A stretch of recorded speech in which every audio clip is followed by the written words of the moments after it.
I would use this morning, and we have about an hour, to really lay before you some of the principles that have been my guiding sort of force and factor, and hopefully have an animated Q&A session after. But before I launch into this, can I ask how many of you are running businesses? However small, big, so it's a pretty big bunch, yeah?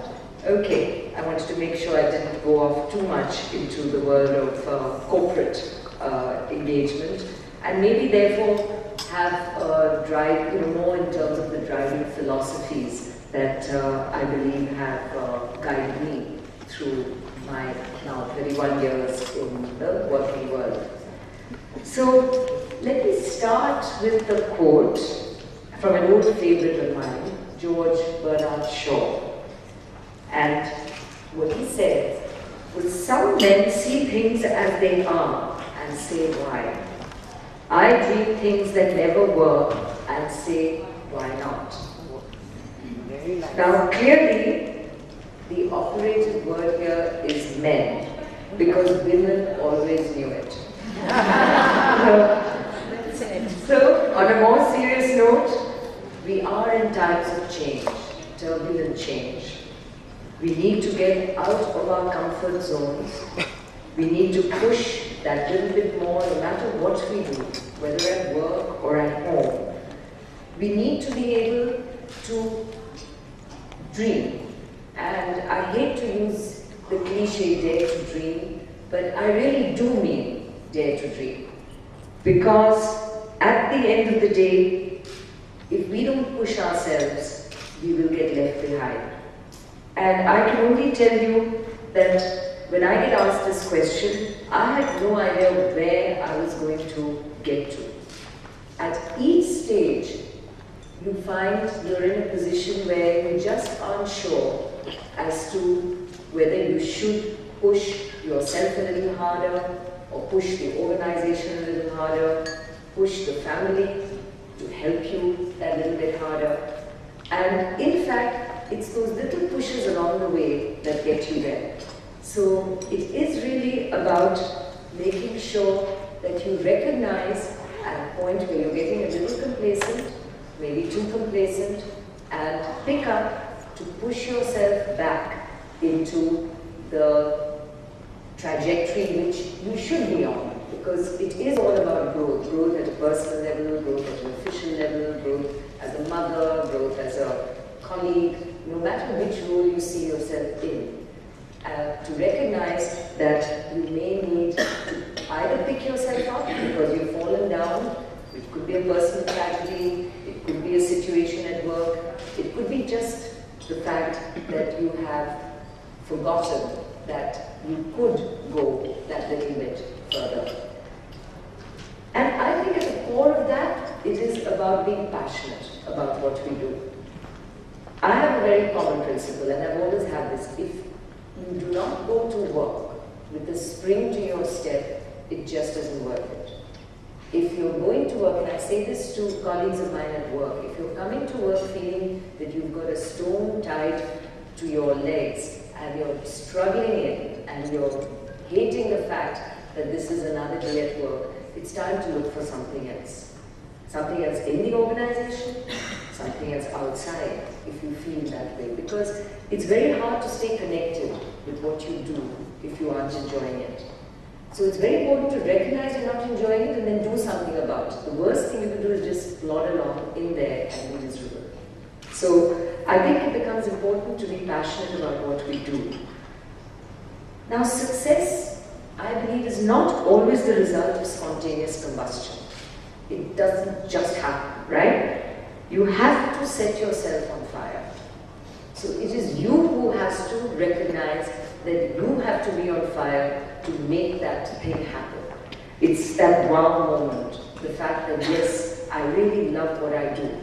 And it's because I love my work, I give it my best. And it's fun, and therefore you enjoy yourself. And this, in fact, I think, leads to you being successful no matter where you are. So very important to therefore be centered as a person in terms of where your equilibrium is. And I say this because this becomes a guiding principle to a very common asked question on this whole issue of work-life balance, which for working women is a huge issue. I have not yet addressed a group of women who work who have not asked this question. It's sort of the first question that pops out the minute we get into the Q&A.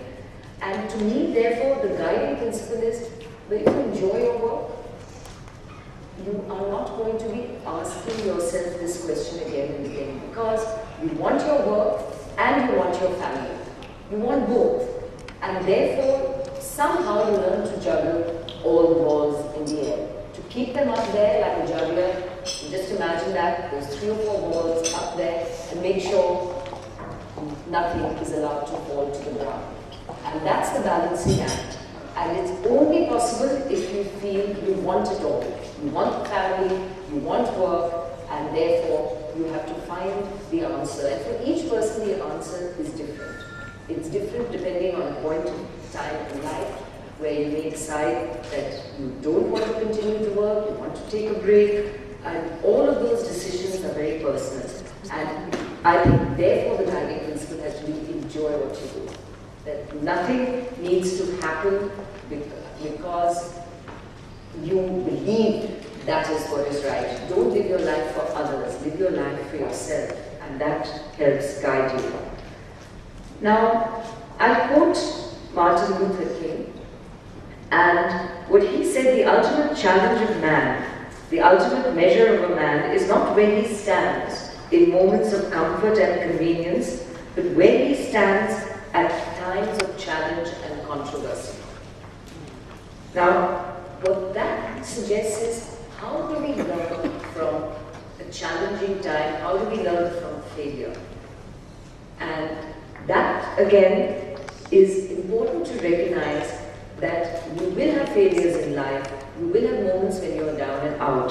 How do you pick yourself up, start again, and then make sure that those lessons are lessons you have imbibed, either to make sure that they don't recur, the failures don't recur, or at least to learn the lessons from them so that you can apply those lessons to life going forward. And here, I think it's also about courage. It's courage, just think about this, courage is not the absence of fear. We all worry about something, we are all scared about something. Courage is about your ability to manage that fear without getting paralyzed. So how do you channel that negative energy, that fear, in a manner that you are able to use it to be courageous and conquer that fear with a view to getting up there? And sometimes that fear can be a very positive energy because you want to channel that negative feeling into something positive, you actually take yourself to the next level. So think about public speaking. For those of you who have tried it earlier in life or maybe are afraid to even try it today, it's one of those things where when you get up in front of an audience, you have butterflies in your stomach, you're nervous as hell. But as time goes, you conquer that feeling. You conquer it because you decide that you have to conquer it. If you give in to it, oh my God, I can't do it, it's not for me, and other people, it comes naturally. It doesn't come naturally to anyone. Even the youngest person or the person who has been at it, someone like me for 30 years, I can still have times where I am nervous. And I was certainly a very nervous speaker when I started off in life. But what you do is, it's of course practice, but it's also channeling that fear into a way to conquer it. So you have to feel the fear, but move on regardless. And in fact, I'd like to tell a little story, which I call my donkey story. And I don't really know if some of you have heard this before. So has anyone heard a donkey story before?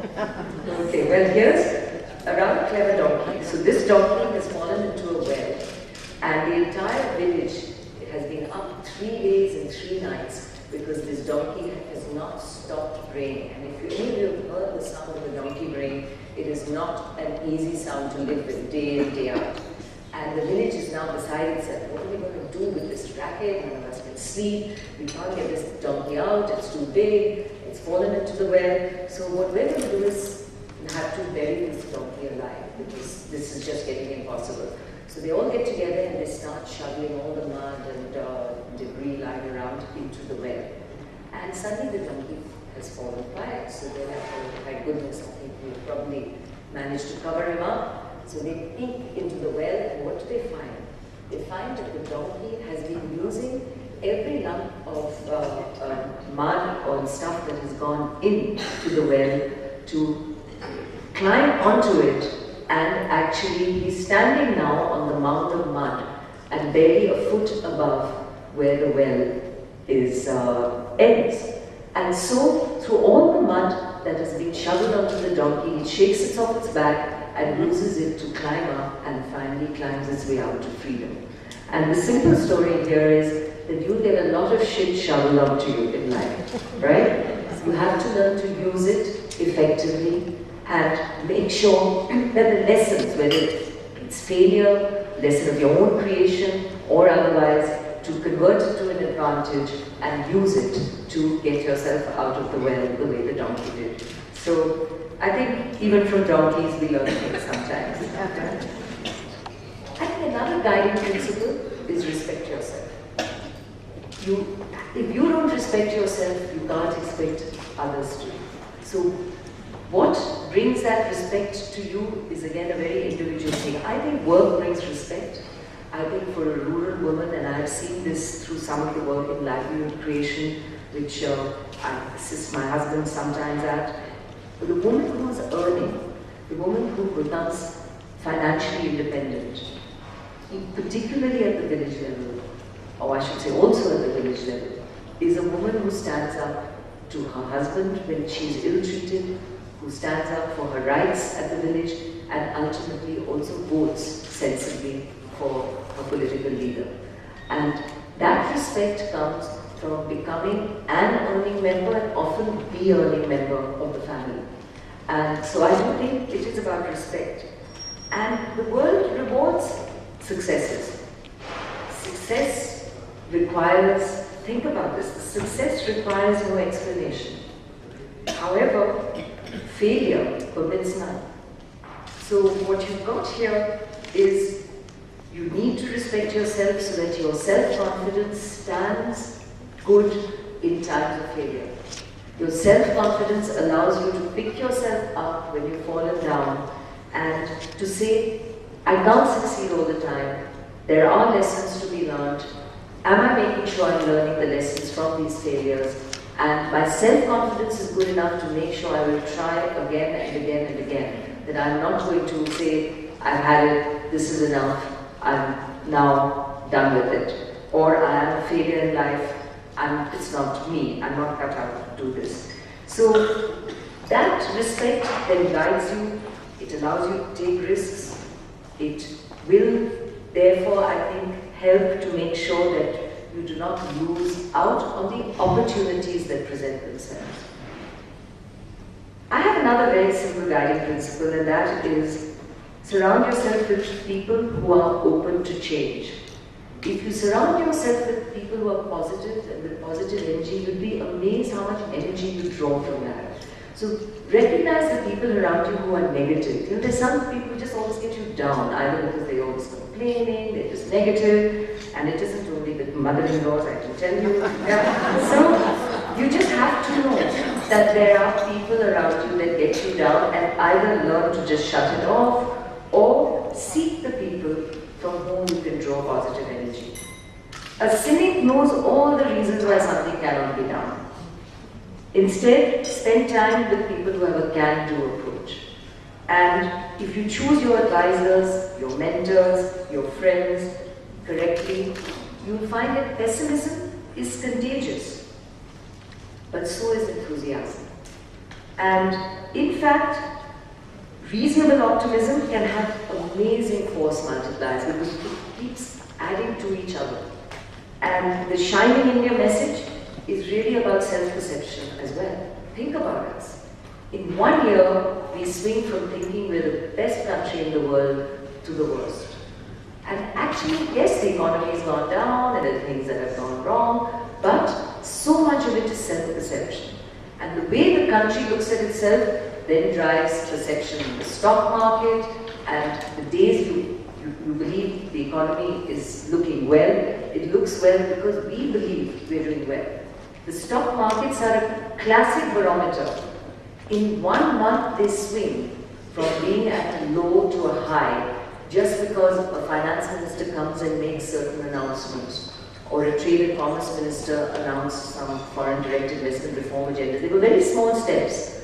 In themselves, they don't change the needle of the way the economy is going to do. However, perception changes, so the stock market so. So you'd be amazed how often our perception of ourselves, whether at an individual level or a country level, changes the way others perceive us as well. So it's all sort of interconnected and comes back to ultimately making sure that you believe in yourself. I think also important to play to win. For those of you who've ever played in a team sport or a team, you know what I mean. If you're in there just playing the game, you will never win. If you're in there to win, you'll be amazed how much energy that team can have to ensure that you get where you need to. And playing to win is, to my mind, not the same as cutting corners. It is not about doing the wrong things by being so competitive that you have to win at all costs. It is winning, playing with the rules, playing fairly, but playing to your full capacity and by using your full potential. So you concentrate your energy on what you can influence instead of getting bogged down with the worry of what you cannot change. You do your best and you leave the rest. Now this is also a very important message to my mind, and it's subtle, but the difference here is many of us, and particularly with our children, and I identify with this because it was a lesson my father gave me very early, which is, because for me it was critical. I had to be first, no matter what happened. I would slog, I would work. If I didn't come first in class, it was like the world around me had collapsed. And the lesson that I learned very early from my father was, did you do your best? So if I had come first and had not done my best, that was not good enough. If I came third in class, but had done my best, that was much better. And I think that is the distinction. That to get your kids to recognize that are you doing your best? And the result is what it is. You may be in a class with very clever children, you may be just doing subjects which don't suit you, but at the end of the day, if you are working to your full capacity, and the results will follow, whatever they be, and hopefully they will be good if you've really given it your all. So this lesson of do your best, no matter what, and leave the rest to time, leave the rest to the result as it will come. And then, just on leadership, and many of you have put your hands up, so you have others who work for you. I just, like to think of leadership as a quality that drives effective management. Whether you have 2 people working for you or 30,000, I don't think there's one solution or one book. In fact, I think the way my own leadership style evolves, and it's different with different teams of people, because different people, different age groups, different parts of our company are different. So it really is about having different styles, and you have to work this out as you go. So, what is leadership? It's not a product, it's not a process, it's certainly not about those who make the most noise. So, it really boils down to being a philosophy which stays with you for a lifetime, and it has many traits in it. Traits of integrity, of being fair, of listening, of treating everyone the same, as in respect for others, varying your style, being yourself, clarity and vision, taking risks, application or hard work. So think of all the traits that actually form into what is a good leader. And you can apply these traits to being a good mother, a good business head, a good politician. The traits are basically qualities which ultimately form the whole. And I think you have to think about what those qualities are that you feel are important to you. And that is what creates the whole you. I would add that in spite of all the change around us, and I started by saying we are in times of turbulent change and lots of things keep changing as a result, we should decide upon some of the things which we won't change. And one of those has to be your core values. So what are the core values I will embrace through life which will not change? You take your time to decide what these are, but once you do, you don't compromise on them. And I think integrity is one of those. And integrity is not just about the way we work in terms of bribery and corruption, particularly given what we are surrounded with around us, but it's also integrity of mind. Do I lie? Do I say things I don't mean? Am I true to what I believe in? So integrity is in every way in which we engage with people around us, with our children, with our family, at work. And if you, I think at the end of the day, see that as a core value, then it becomes a very important part of what is you. Now, these, I think, are some of the ways that we guide ourselves, the way our parents and others from around us have lived, and it is for us to learn from them. And all of us, I think, have a responsibility to utilize our potential for making the communities around us a better place for others. We may not be as well endowed as others or as fortunate, but I think we can, each of us, do our bit. And I'll end this talk, because I really want to have much more of an interaction with you, with a small story, but I think it illustrates this very well in terms of how engaging with the people and communities around us and doing for others becomes a guiding principle. So this is the story of a poor Scottish farmer whose name was Fleming. So one day, trying to make a living for his family, he heard cries of help coming from a nearby bog or a swamp. He drops his tools, he runs to the bog, and there, stuck in the waist, up to his waist in this black swamp, was a terrified young boy screaming and struggling, and every time he screamed and struggled more, he was getting sucked more and more into this mud and sand.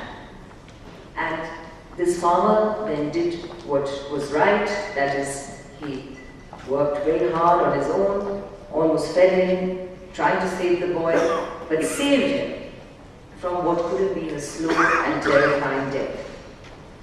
The next day, a fancy carriage pulls up to the Scotsman's sparse surroundings. An elegantly dressed nobleman steps out, introducing himself as the father of the boy that Farmer Fleming had saved. And he says, "I want to repay you." So the farmer says that I don't need a repayment, I did what was right. And then the nobleman says, again, look, I'm not going to wait till I can repay you for this great favor you saved my son. So the farmer replies, okay, there's nothing in what you can do for me that would have changed the way what I did. So the nobleman then says, I'll make you a deal. Let me take your son and give him a good education. If he's anything like his father, namely the farmer, he'll grow up to be a man you can be proud of. And that's what finally happened. So in time, Farmer Fleming's son graduated from St. Mary's Hospital in London, went on to become known throughout the world as the noted Sir Alexander Fleming, the discoverer of penicillin. Years afterward, the nobleman's son was stricken with pneumonia. And what saved him? Penicillin. Exactly. And this is not the end. The nobleman's son also made a great contribution to society. For the nobleman was none other than Lord Randolph Churchill, and his son's name was Winston Churchill. So think of how lives get interwoven and how one good deed ended up in a repayment. The nobleman could have just ignored the farmer, never gone back. He went back with a strong sense of, I want to help this man. And what he does ends up saving his own son in time from a tragic death. So what you've got here is, a lesson. I'm not for a minute suggesting that we do in order to get something in return. But I do think the return comes. It comes in large dividends, in some way, somewhere, maybe even in a next life, but it comes. And I think that too, for all of us, particularly in a country like ours, where there are many who need help and support, is something which can be a very important principle to live by. So I'll end by saying what brings all of this together. And I'll call it the ABCD to make it easy of sort of guiding principles. I would say A is about ability. And ability is recognizing what you have and performing to full ability. But with one word of caution, and this is one of my sort of guiding principles, Maha Stavira Sangarakshita, which means to learn what we do not know is the beginning of wisdom. So no matter how much you have studied, believe me, what you studied is never enough, because you have to keep updating your learning. And you're never too old to study and to learn. So you treat life as a learning every ways that you go, in everything that you do. And that ability is what needs to be at the core of it. You have to keep empowering that ability through continuous learning by recognizing what you do not know. The B, balance. And Churchill said, success is going from failure to failure without losing your enthusiasm. How do you use your failures to ensure that you don't lose your enthusiasm? To stay balanced. The C, I would say, is confidence. Believing in yourself, believing you can do it. And in fact, I have a quote here for you, which is, the height of your accomplishments will equal the depth of your convictions. So the more you believe in yourself, the higher you achieve in terms of accomplishments. And the D is determination, where Thomas Jefferson actually said, I'm a great believer in luck, and I find the harder I work, the more I have of it. So often we look around us and say someone's lucky, but it's not just about being lucky.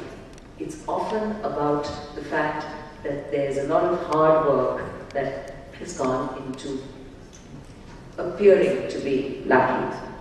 So work hard, work intelligently, and I hope that at the end of that, we all end up achieving our true potential. And believe me, for those of you who are both young in age and young in heart, these lessons are lessons which have been gleaned by someone like me over a long time. But for those of you who are young at heart, also, we've still got a long ways to go and a lot of learnings therein. So on that note, let me open it up to a Q&A. Maybe I'll have to do it from the mic, right? Yeah. No, I'll do it from the yeah. Any questions, any thoughts? Some questions?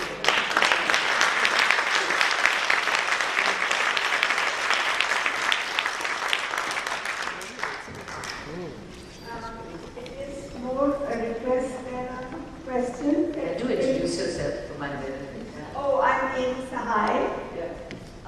member of Flow. And I would appreciate it very much if you can put this on the web, because we can't remember all the great things you have told us, and we can go, study them over and over.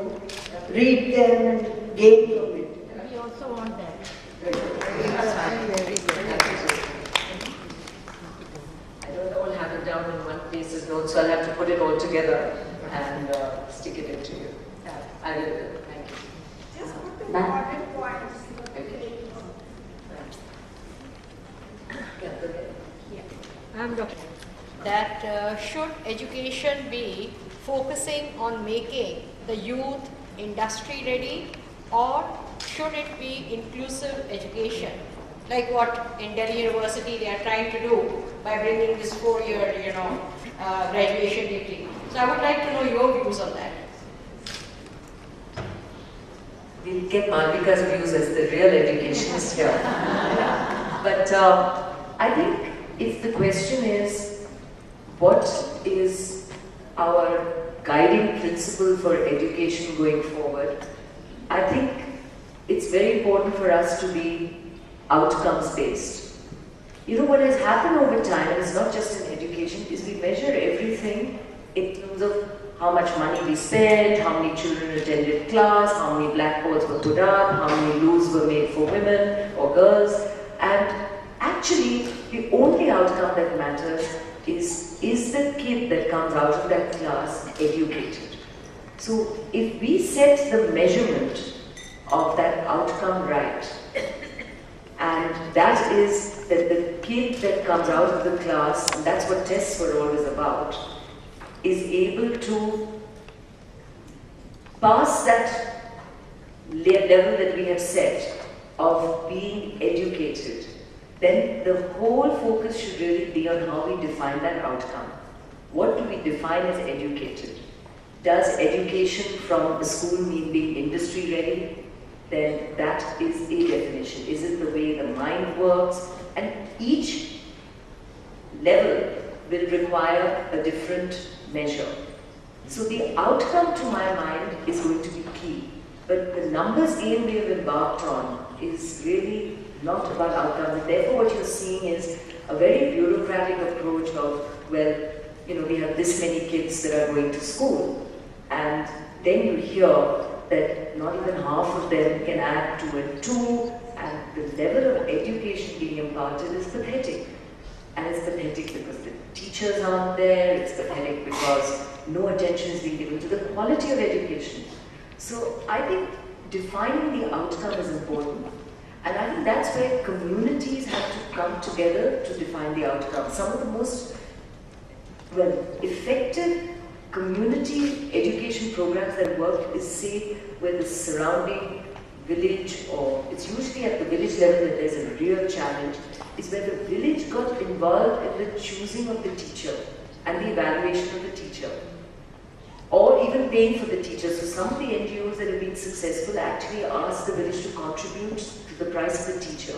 So the teacher knows they can be, and it's usually one teacher, teach a lot of subjects, or principal.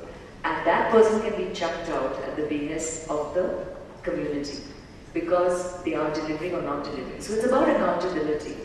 Now, how we get there is another matter, but if you look at our good schools, our private schools, the board has a big say, alumni have a big say. There is much more of a connect between the way the school is run and by those that are studying there. Sometimes we put it down to the politics of the alumni associations and all as well. But I think by and large, as long as that connect is there and the accountability is there, you get a better school than if it is a government program which is about teachers showing up and checking an attendance register and then knitting through the class. So I think we have to look at the way we define that outcome. I hope this answers it in terms of the principle. So my view is, we do need kids who at the end of the day are good for something. Industry ready is only one thing.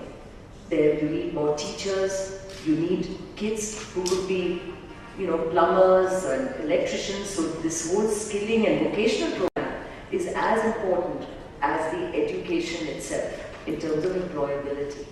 So we do need to tackle this in terms of end result as well. Where does this? We could have a lot of BAs who never get a job.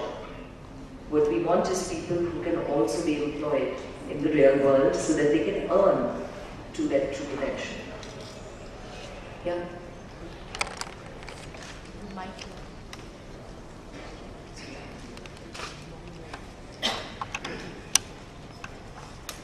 Good morning, ma'am. My name is Priyanka Agarwal. Thank you so much for sharing your mantras with us. They're very inspirational for those of us who are young in age and young at heart, and I'm sure for those who are young at heart as well.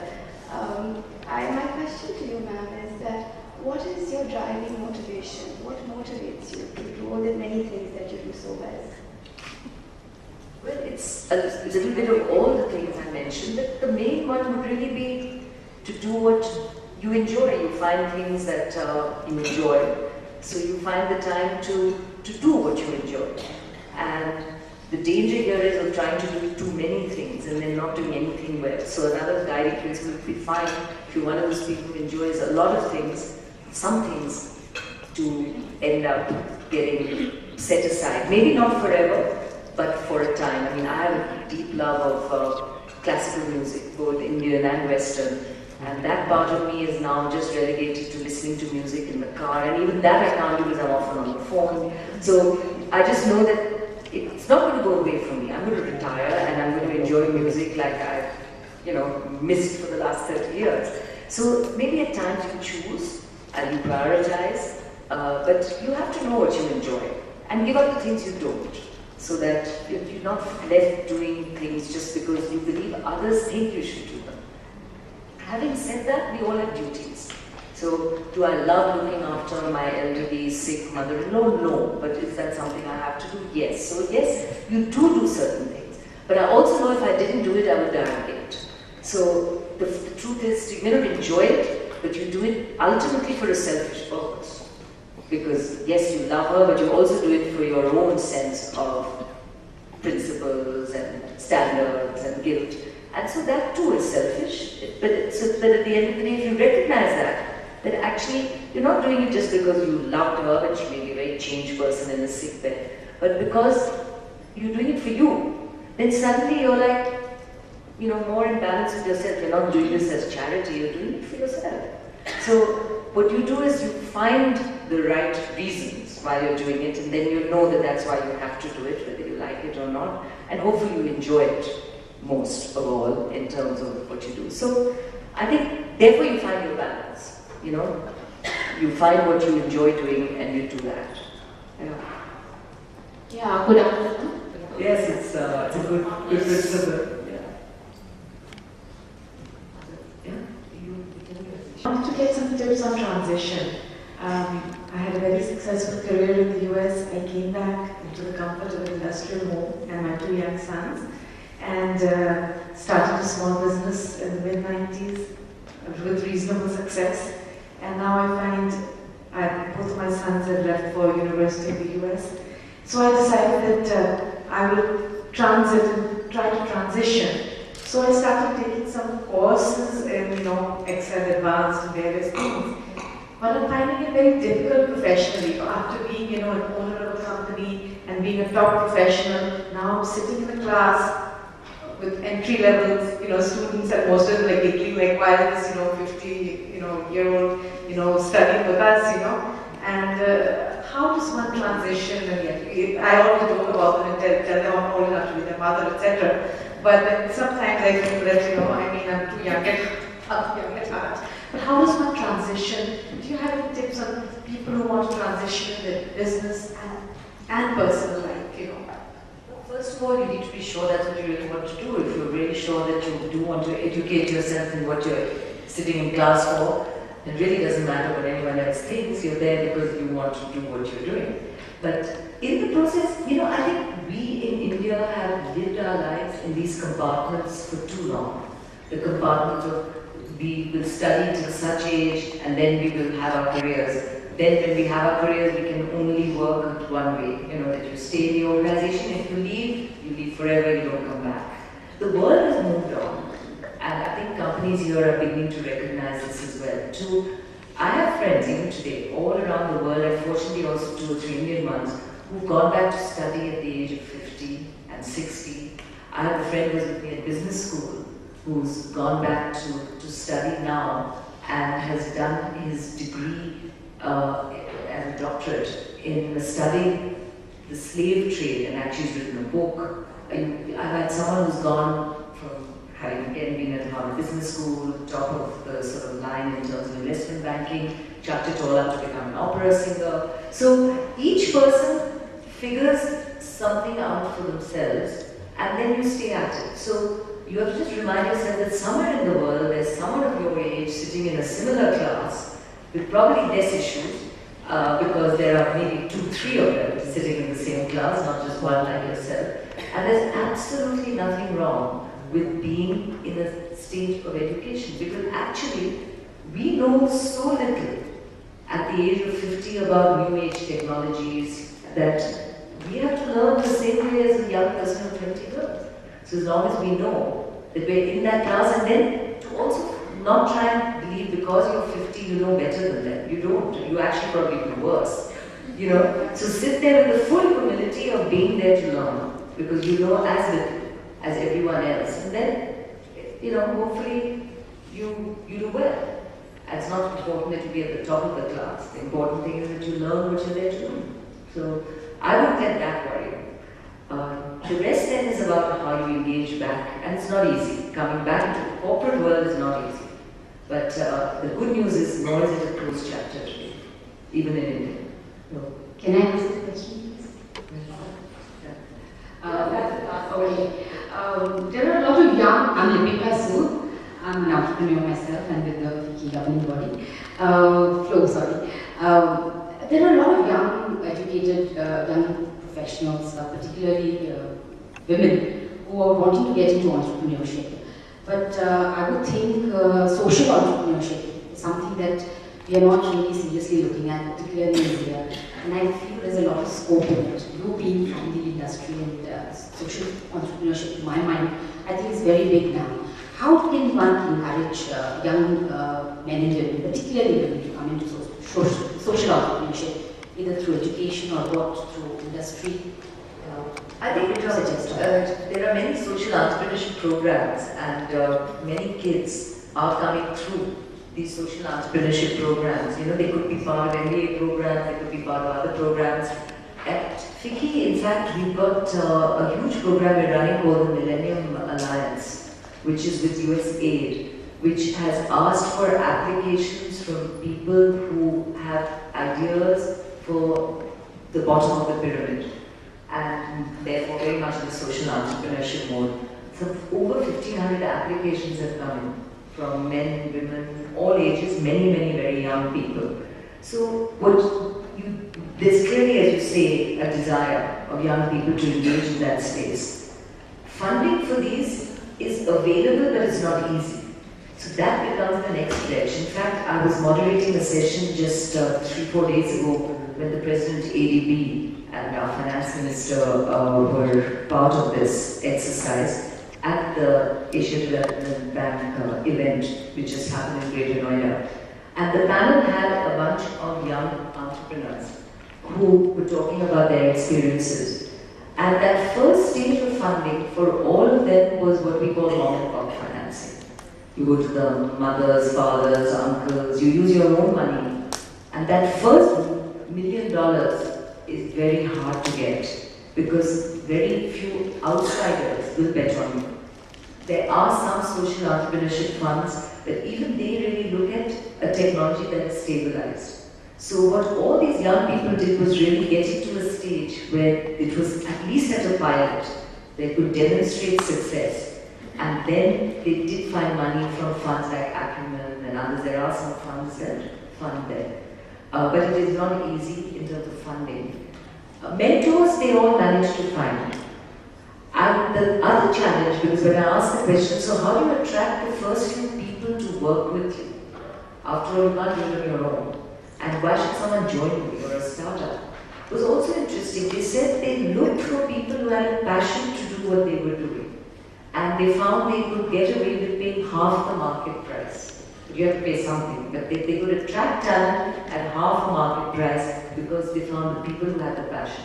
Only one of them, one of the women there actually said that she had to pay above market to attract talent. So somewhere there you can find this group, make sure that it works, but you have to demonstrate that the idea works before you can get money. And of course, finding the right mentors always helps. There are groups like TIE, the Association of Indian Entrepreneurs, which there's a lot of guidance coming from California.